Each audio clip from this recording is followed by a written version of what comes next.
You brought your daughter here? The sentence cut through the ballroom before Marcus Reed even fully stepped inside. The Grand Mercer Hotel glowed gold beneath crystal chandeliers 30 feet overhead, every polished surface reflecting old money and expensive perfume. Men in tailored tuxedos drifted between marble columns with glasses of champagne in hand, while women in silk gowns laughed softly beside floor-to-ceiling windows overlooking downtown Chicago. And standing near the center of it all, wearing a fitted white satin dress beneath the soft city lights, Claire Whitmore looked directly at Marcus like he had disrupted something sacred. Marcus adjusted the sleeping 7-year-old on his shoulder carefully before answering. My babysitter canceled 20 minutes ago. His voice stayed calm, low, controlled. Lily stirred slightly against him, one tiny hand clutching the collar of his black button-down shirt.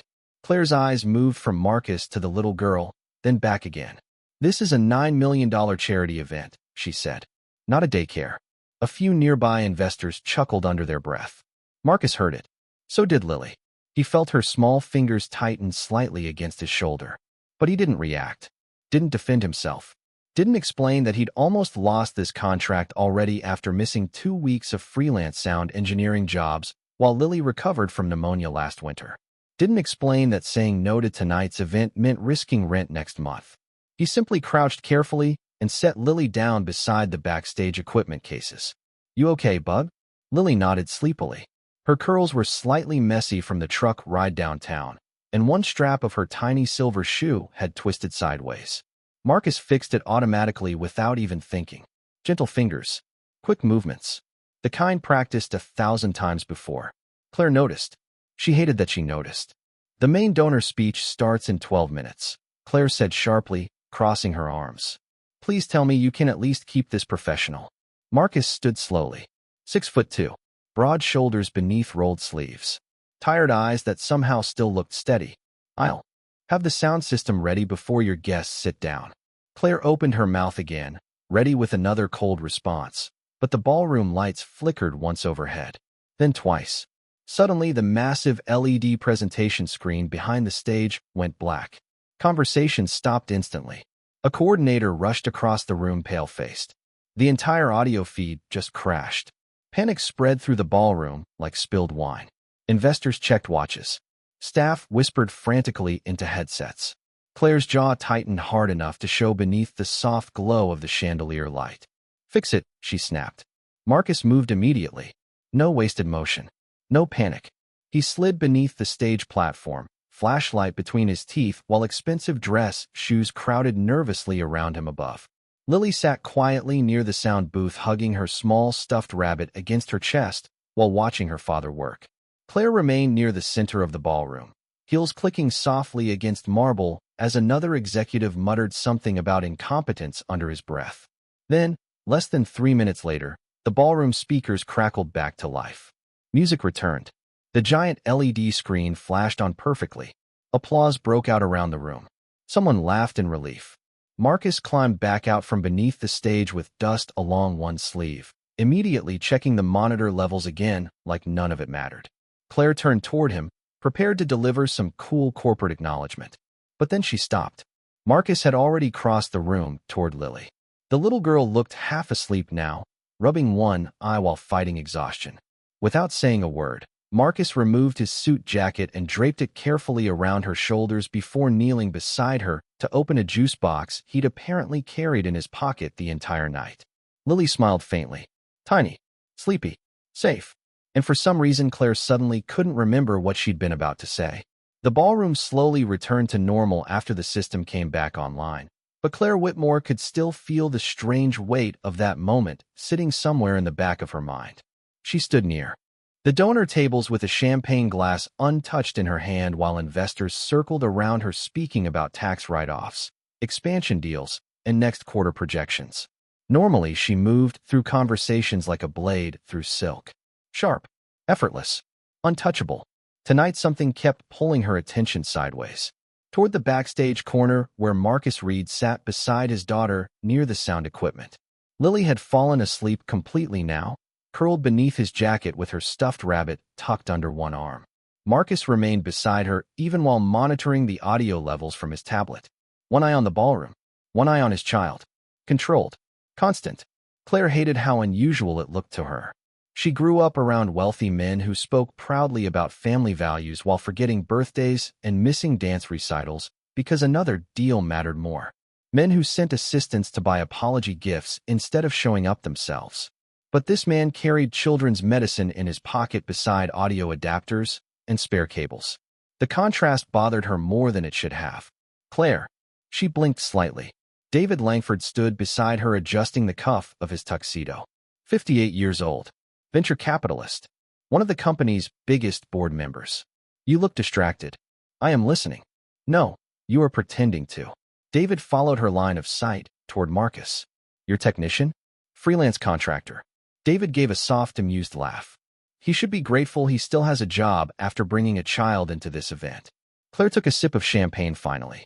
He fixed a system your six-figure consultants could not fix in under 3 minutes. Still unprofessional. Claire almost answered automatically. Almost agreed the way she normally would. But before she could speak, Lily shifted in her sleep backstage and quietly whimpered. Marcus looked over instantly. He set down the tablet without hesitation and crossed the room toward her. Not rushed. Not dramatic. Just immediate. He crouched beside her chair and gently brushed curls away from her forehead. Bad dream? He asked softly. Lily nodded without opening her eyes fully. Marcus reached into his pocket and pulled out a folded napkin from dinner service. Inside sat 2 small crackers wrapped carefully for later. You forgot your snack earlier, he whispered. Lily smiled sleepily before taking one tiny bite. Claire watched the entire thing happen from across the ballroom. So did David. Interesting, he muttered. Claire frowned slightly. What? Nothing. David swirled the bourbon in his glass once. Just strange seeing somebody that attentive these days. Claire said nothing. The donor presentation began moments later. Lights dimmed across the ballroom while a massive projection filled the stage wall behind her. Claire stepped into CEO mode automatically. Calm posture. Precise smile. Perfect delivery. Her white satin dress shimmered softly beneath the stage lighting while cameras flashed from every angle. And still, halfway through speaking about corporate responsibility and community investment, her eyes drifted toward the backstage shadows again. Marcus sat beside Lily with one arm resting protectively across the back of her chair while she slept against his folded jacket. He was not even watching Claire speak. He was watching his daughter breathe. Something tightened unexpectedly in Claire's chest. A small, uncomfortable feeling she could not name. Then Lily coughed softly in her sleep. Marcus immediately touched the back of his hand to her forehead. And for the first time all night, Claire stopped speaking for nearly 2 full seconds. Claire recovered quickly. Most people in the ballroom probably never noticed the pause. The presentation continued. Investors applauded at the right moments. Cameras flashed again while the charity auction began beneath soft jazz music and golden chandelier light. But Claire Whitmore felt off balance for the rest of the evening in a way she could not explain. Around 10:30, the final donors started leaving the Grand Mercer Hotel. Staff members rolled carts across marble floors while waiters cleared half-empty wine glasses from linen-covered tables. Marcus Reed remained backstage disconnecting cables and packing audio equipment into Black Road cases one by one. Quiet. Efficient. Lily sat nearby, cross-legged beneath the oversized suit jacket still wrapped around her shoulders while coloring on the back of an event brochure with a dull blue crayon. Claire stepped away from a conversation near the elevators before she realized she was doing it. Her heels echoed softly against the polished floor as she crossed toward the backstage corridor. Marcus noticed her immediately, but said nothing. He simply continued coiling cables with practiced hands. Claire stopped a few feet away. You missed part of the speech earlier. Marcus glanced up briefly. I heard enough. Most people would have watched. Most people were not making sure their daughter did not pass out from exhaustion. Claire looked toward Lily. She should probably be home. She should. His tone stayed calm. No sarcasm. No bitterness. Somehow that made it worse. Claire folded her arms lightly. Then why keep her here this long? Marcus finished securing one cable before answering. Because rent in Chicago does not care if somebody's babysitter cancels. Silence settled between them for a second. Not hostile. Just heavy. Claire looked away first. Lily suddenly coughed again from her chair nearby. Marcus crossed the room immediately, kneeling beside her without another thought. Hey, he said softly. Look at me. Lily blinked sleepily up at him. Marcus touched her forehead again with the back of his hand, his expression tightening almost invisibly this time. "You are warm." "I am okay, Daddy." Her voice sounded tiny inside the nearly empty ballroom. Marcus reached into his equipment bag and pulled out a small digital thermometer wrapped carefully inside a clean cloth. Claire stared without meaning to. He carried medicine, thermometers, snacks, extra socks clipped beside audio adapters, and extension cords. Like he had learned to prepare for every possible problem before it happened. Marcus checked Lily's temperature quietly. 99.8. He exhaled slowly through his nose. Not panic, just calculation. "We are going home after this last case." Lily nodded and leaned lightly against his shoulder while he packed the final cables one-handed. Claire watched him work in silence. She remembered standing in empty penthouses as a child waiting for nannies who arrived late because her parents forgot schedules again.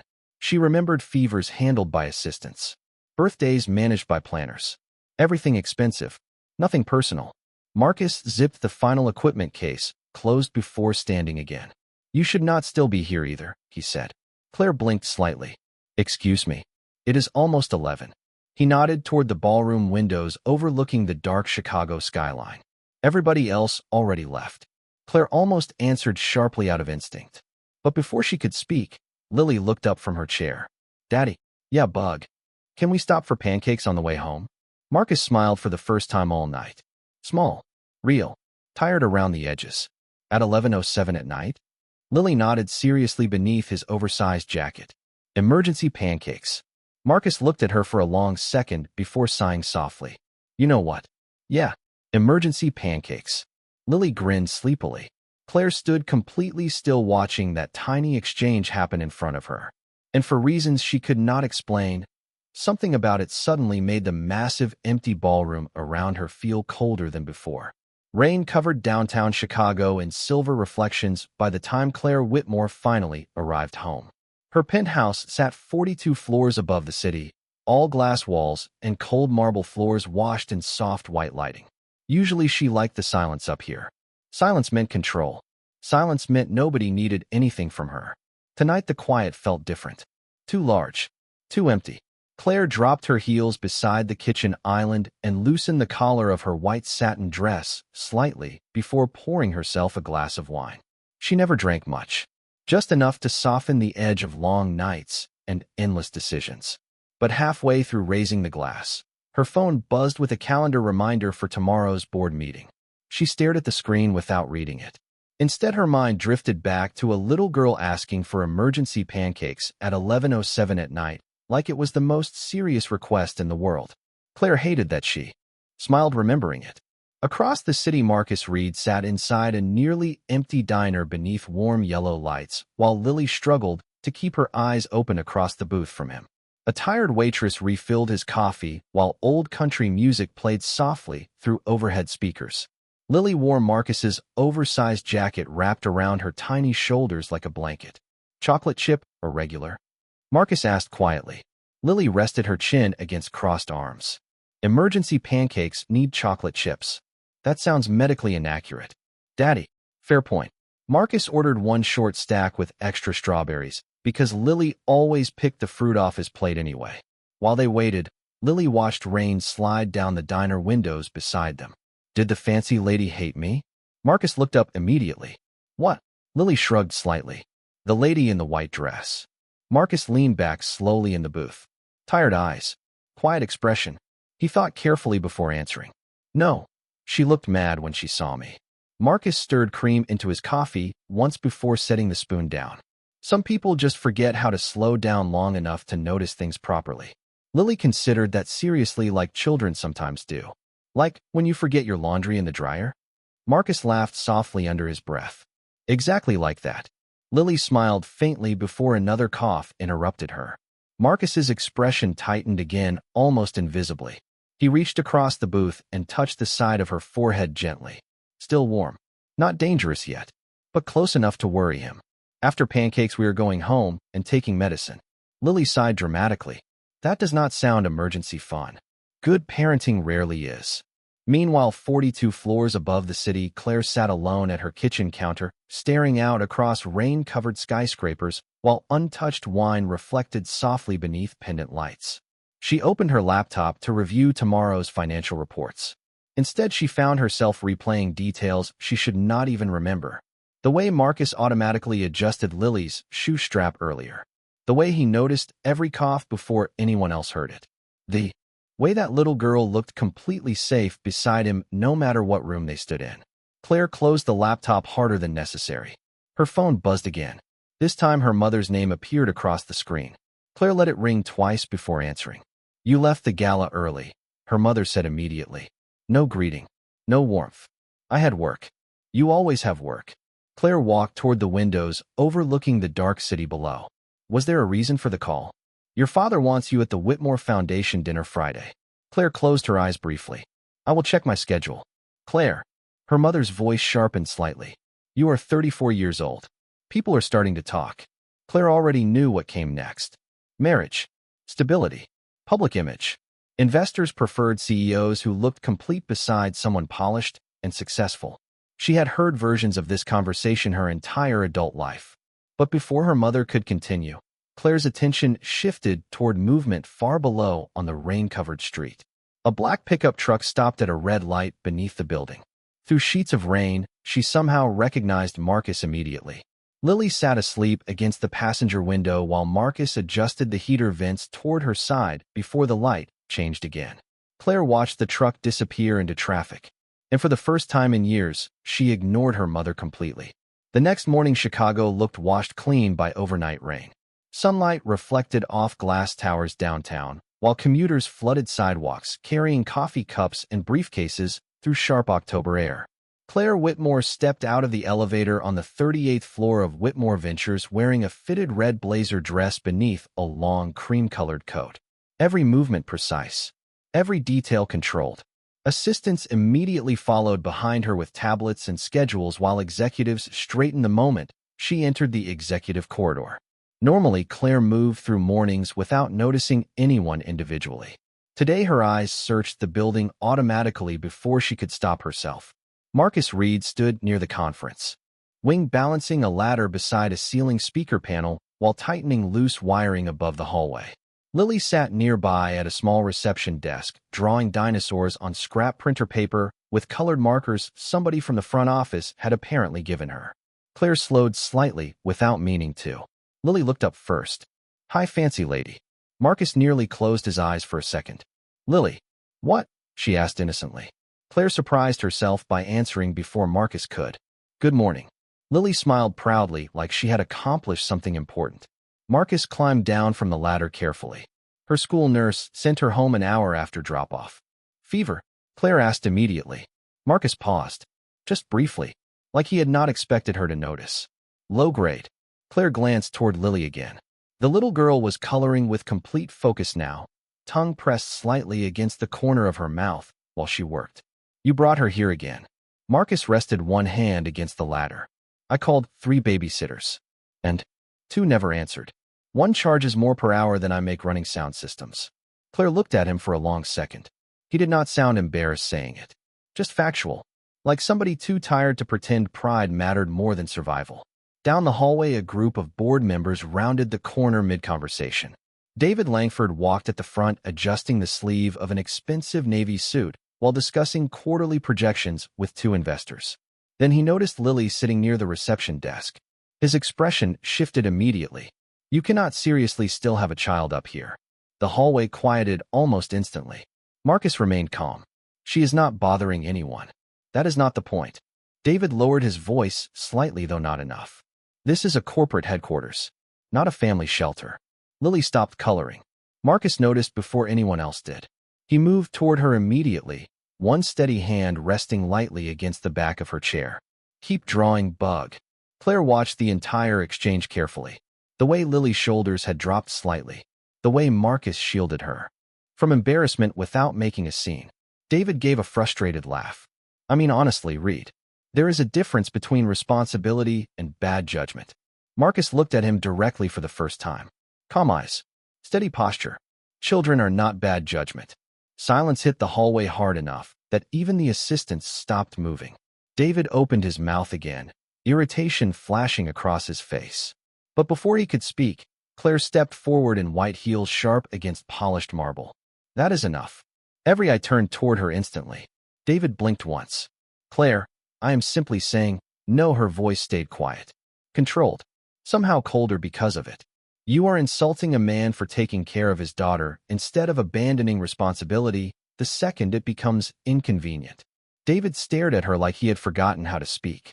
Claire barely noticed, because Lily was looking up at her now with wide, uncertain eyes. And for some reason, that mattered more than the boardroom waiting 20 feet away. The hallway stayed quiet for several long seconds after Claire spoke. David Langford stared at her like he had completely misread the situation. Maybe he had.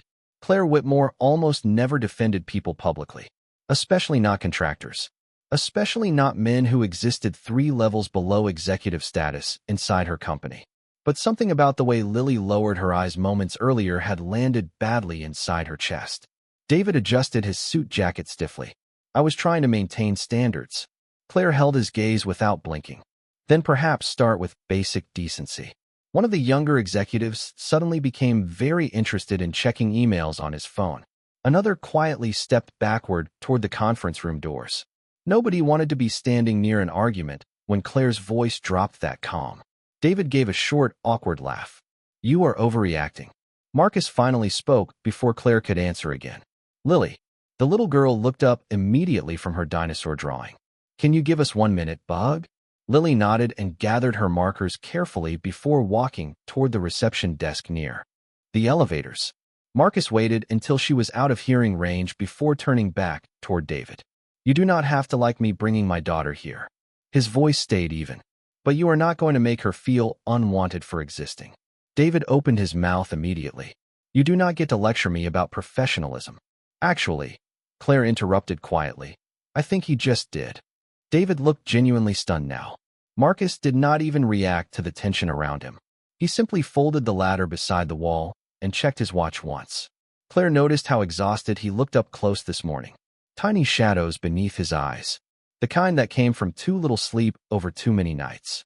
David muttered something under his breath before finally walking away toward the boardroom with the other executives following quickly behind him. The moment the hallway cleared, silence settled again. Marcus exhaled slowly through his nose before looking toward Lily at the far desk. You did not need to do that, he said without turning back toward Claire. Yes, Claire answered softly, I did. Marcus finally looked at her directly again. Something in his expression had changed slightly. Not warmth exactly, but less distance than before. Most people would not have bothered. Claire crossed her arms lightly. Most people in this building are terrified of upsetting investors. And you are not. A small almost smile touched Claire's mouth briefly. I own the building. Marcus laughed once under his breath before catching himself. It was quiet. Tired. Real enough that Claire noticed immediately. Then Lily coughed again near the elevators. Marcus's attention shifted instantly. He crossed the hallway toward her without another thought, while Claire watched from several feet away. How bad? He asked gently, crouching beside her chair. Lily shrugged. A little spinny. Marcus touched her forehead again, and this time his jaw tightened slightly. Claire saw it immediately.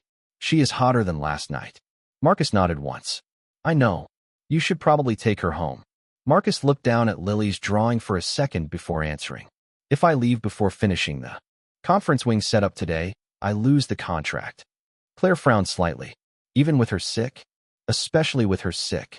Lily leaned weakly against Marcus's shoulder while he adjusted the oversized hoodie she wore beneath his jacket. One careful movement after another. Automatic. Protective. Claire suddenly remembered every boardroom conversation she had ever heard about hardworking parents and family values. None of those men had ever looked like this. None of them had ever carried children's fever medicine beside work equipment because missing one shift could wreck an entire month financially. Marcus stood slowly with Lily's backpack hanging from one shoulder. Come on, Bug.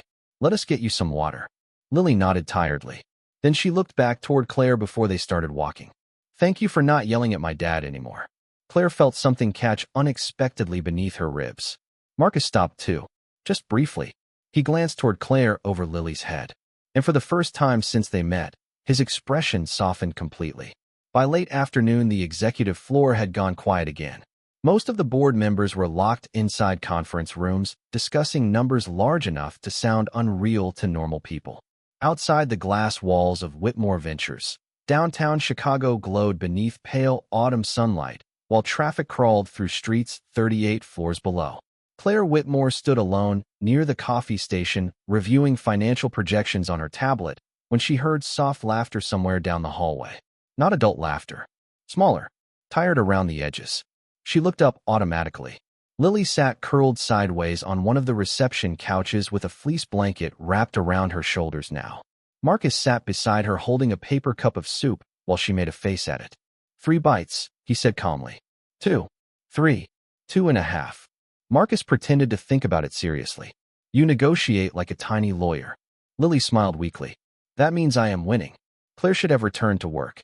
Instead, she found herself standing completely still behind the corner wall, watching them for another few seconds longer than necessary. Marcus cooled the soup by stirring it slowly before holding the spoon toward Lily again. No impatience. No distraction.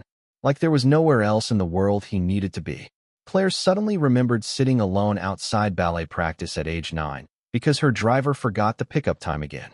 She remembered pretending not to cry because nobody came inside for almost 2 hours. Her father had sent flowers the next morning instead of an apology. White roses. Expensive. Meaningless. She's still running a fever? Claire asked before she could stop herself. Marcus looked over immediately. Lily brightened slightly. Fancy lady is back. Claire almost corrected her again. Almost. But something about the nickname no longer irritated her the same way. Marcus checked Lily's forehead gently before answering. 100.1 earlier. That is not terrible, Lily added quickly. That is still a fever, Marcus replied. Claire stepped closer slowly. Has she eaten anything besides soup? Half a banana and 2 crackers. Lily looked offended. You forgot emergency pancakes. Marcus glanced at Claire with the faintest trace of embarrassment. We stopped for pancakes last night. Claire surprised herself by smiling slightly. Small enough most people would have missed it. Lily did not. You look prettier when you do that. Marcus closed his eyes briefly. Lily. What? She does. Claire looked genuinely caught off guard for half a second before recovering. Thank you. Lily nodded proudly beneath the blanket like she had solved an important problem. Marcus rubbed one tired hand across the back of his neck. Sorry. She talks to everybody like she has known them forever. That is because forever is a long time, Lily explained seriously. Claire sat her tablet down beside the coffee station without taking her eyes off the little girl. You should probably be home in bed. Marcus looked toward the darkening skyline outside the windows. I know. Then why are you still here? This time Marcus took a second before answering. Because freelance work disappears fast when people think you are unreliable. Claire leaned lightly against the counter. And being a father makes people assume that. Marcus gave a quiet, humorless laugh. Being a single father definitely does. Silence settled softly between them. Not awkward. Just honest. Lily yawned heavily beneath the blanket before leaning against Marcus's side again. He adjusted the blanket around her automatically, tucking one corner beneath her chin with the same careful attention he gave sound equipment and electrical wiring earlier. Tiny movements. Constant movements. The kind built from habit and love and exhaustion all at once. Claire watched his hand pause briefly against Lily's curls after she drifted half asleep. Then Marcus looked up unexpectedly and caught Claire staring. Neither of them looked away immediately this time. And somewhere beneath the soft office lighting and the quiet hum of distant conversations, something shifted again. By 7 that evening, most of Whitmore Ventures had emptied out completely. The executive floor sat wrapped in soft amber lighting and quiet computer hums, while downtown Chicago disappeared beneath sheets of cold rain outside the glass walls. Claire Whitmore remained alone inside her office reviewing acquisition reports she had already read twice. Numbers blurred together tonight. Her attention kept drifting toward the reception area beyond the partially open office door. Marcus Reed sat there beside Lily with his laptop balanced on one knee while updating sound specifications for another event contract. Lily slept curled against his side beneath the fleece blanket, one tiny sneaker half dangling from her foot. Marcus noticed immediately. Without even looking down fully, he reached over and fixed the shoe gently before continuing to type.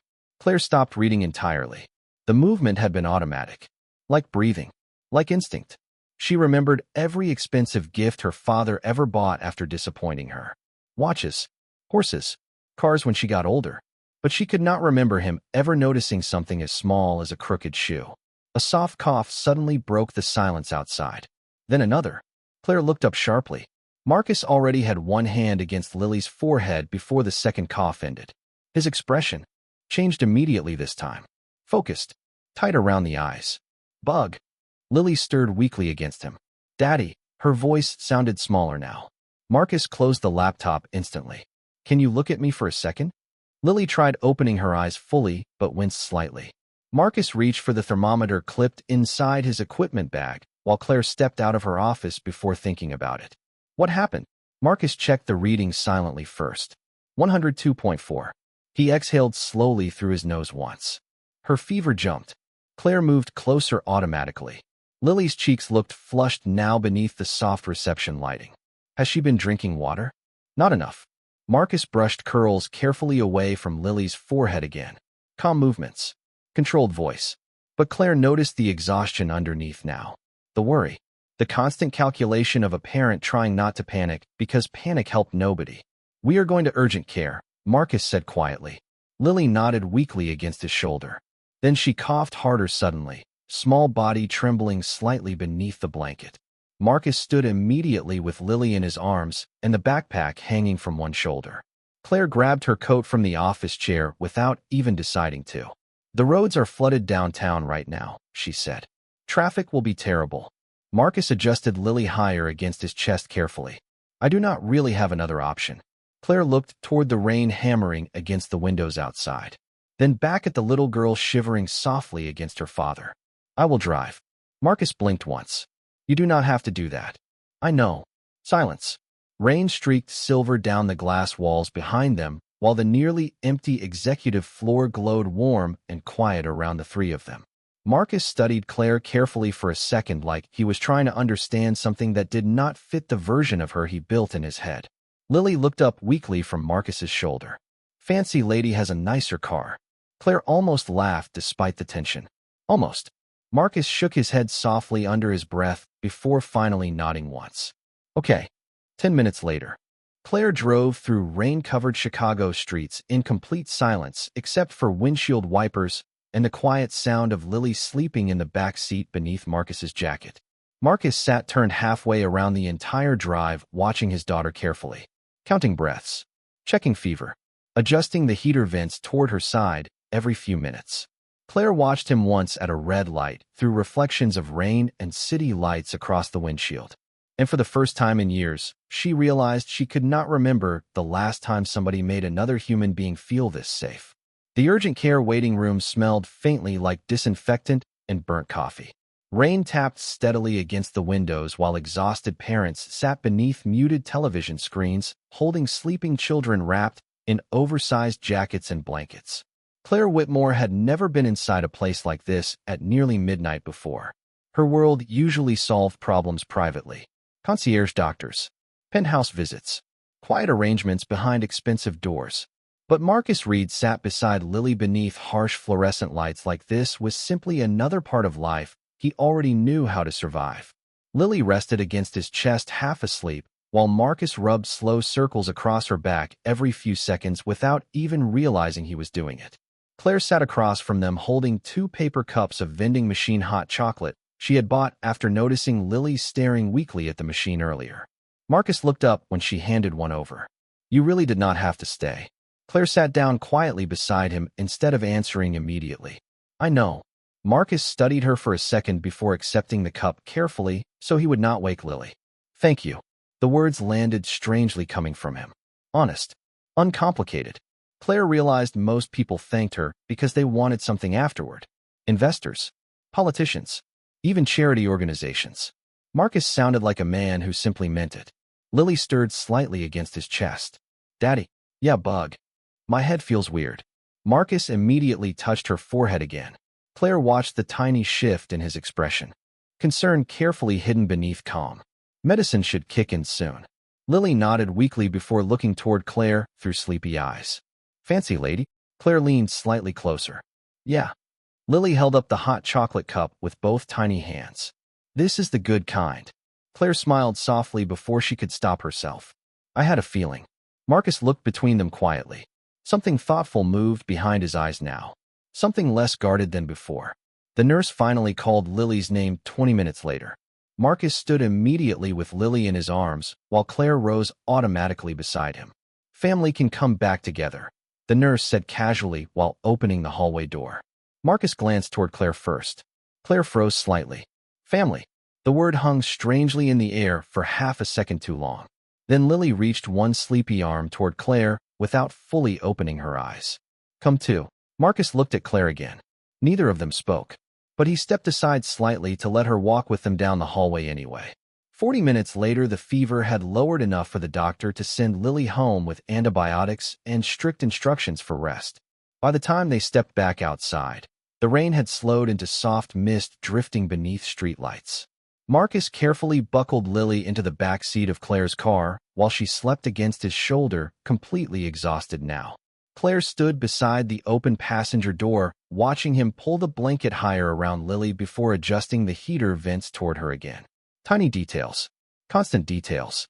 The same quiet care over and over like love was something built from repetition instead of grand gestures. Marcus finally closed the back door softly and leaned one arm against the roof of the car for a second. Tired. Silent. Claire looked at him beneath the glow of the parking lot lights. Rain had dampened the edges of his curls slightly. His rolled sleeves were wrinkled now. Exhaustion sat heavily beneath his eyes. And somehow he still checked the back seat once more before thinking about himself at all. You were right earlier, Claire said quietly. Marcus looked over. About what? Claire glanced toward sleeping Lily through the window. Children are not bad judgment. Silence settled softly between them again. Different this time. Warmer somehow. Marcus looked at Claire for a long second before speaking. You are not who I thought you were. Claire gave a small, humorless laugh beneath the misting rain. That makes two of us. Then from the back seat, Lily mumbled sleepily without waking up fully. Daddy. Marcus immediately turned toward the car. I am right here, Bug. Lily relaxed instantly at the sound of his voice. Claire watched the entire thing happen in complete silence. And somewhere deep beneath years of polished control and carefully built walls, something inside her finally broke open.